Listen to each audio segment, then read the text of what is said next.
Hello. Welcome to yet another video presentation from Common Marketing. Today, we are going to talk about Chuango solar-powered Strobe Siren SPS-260. Inside the package, you will find a pack of screws and wall plugs, the user guide,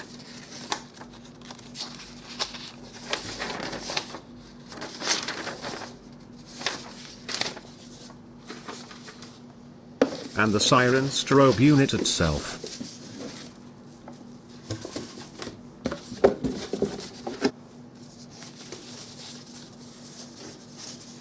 The front cover houses the most valuable component of the unit, that is the high-quality solar panel. And at the back surface, you'll see the two siren outlets and the external tamper switch. In order to access the internal components, remove this screw with a Phillips screwdriver.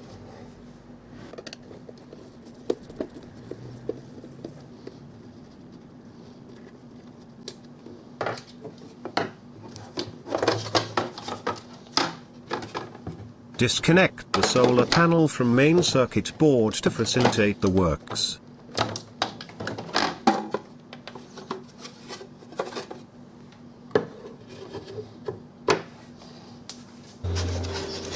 Under the typical outdoor shaded condition, the high-grade solar panel is capable to generate approximately 8 volts of DC current and roughly 6 volts under the indoor fluorescent lightings. This keeps the unit's rechargeable battery effectively charged at all times. To protect the circuit board from moisture, it is covered by a splash-proof transparent plastic blister. If you need to change the default setting of jumpers, the blister can be carefully peeled and detached from the housing. A special solid glue is used here, for repeated opening and closing. The learning button can be accessed from outside of the blister. You need not to remove the blister for the purpose of pairing components.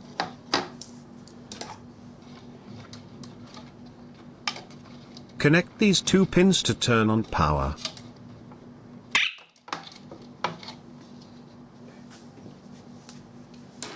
Now we shall pair this strobe siren to a Chuango alarm host. Press once the Learn button on SPS-260. Oops! I have accidentally triggered the external tamper switch. Once pressed, the tamper switch cannot be released, or the siren will hoot. Let me place some objects at the bottom of the unit to space out tamper switch and tabletop. Now, we can continue. Connect back the power. To pair the SPS-260 to a Chuango alarm host, press once the Learn button on the 260. We can see the learning light is on now. Then, press the SOS button, or arm button on the alarm host. The recording is successful, if you hear a Q tone from 260. After the successful pairing, we can see the 260 is mimicking the alarm host siren. One point to note here: the 260's siren is much louder than the CGA9, but due to the movie camera's audio auto-equalizing feature, we cannot really hear the actual loudness differences from this video presentation. Here, I am putting my CGA9 into armed status, and going to trigger one of my door magnetic sensor. The alarm host immediately triggered, and in a couple of seconds, the SPS-260 also received the signal from alarm host and starts to hoot.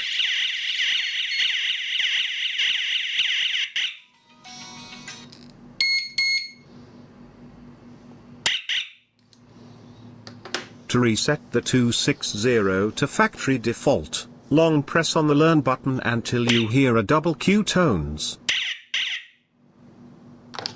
This make it unlearn all earlier pairings. You can see the 260 is now no more mimicking my alarm host. SPS-260 can also be used to set up an off-site alarm system. This means a standalone alarm system that do not have telephone-related features.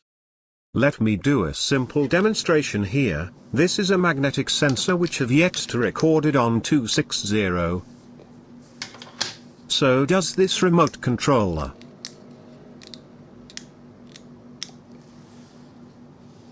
Now I press the Learn button, learning light on, and press a button on the remote controller, and it is now recorded on the system.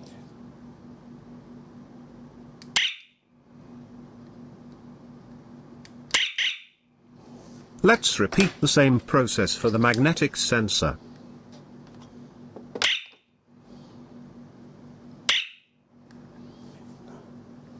Okay, here we have a simple on-site alarm system. Press the remote controller to when the magnetic sensor being triggered, the siren hoot and strobe lights blink.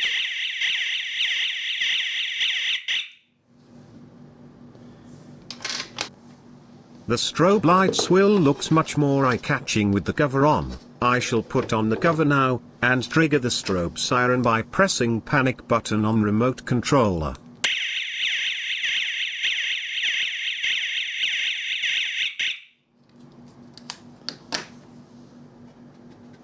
One final note, remember you have an important component on the cover. Please reconnect the solar panel before finishing the installation. That concludes the basic introduction for this item. Once again, thank you for watching.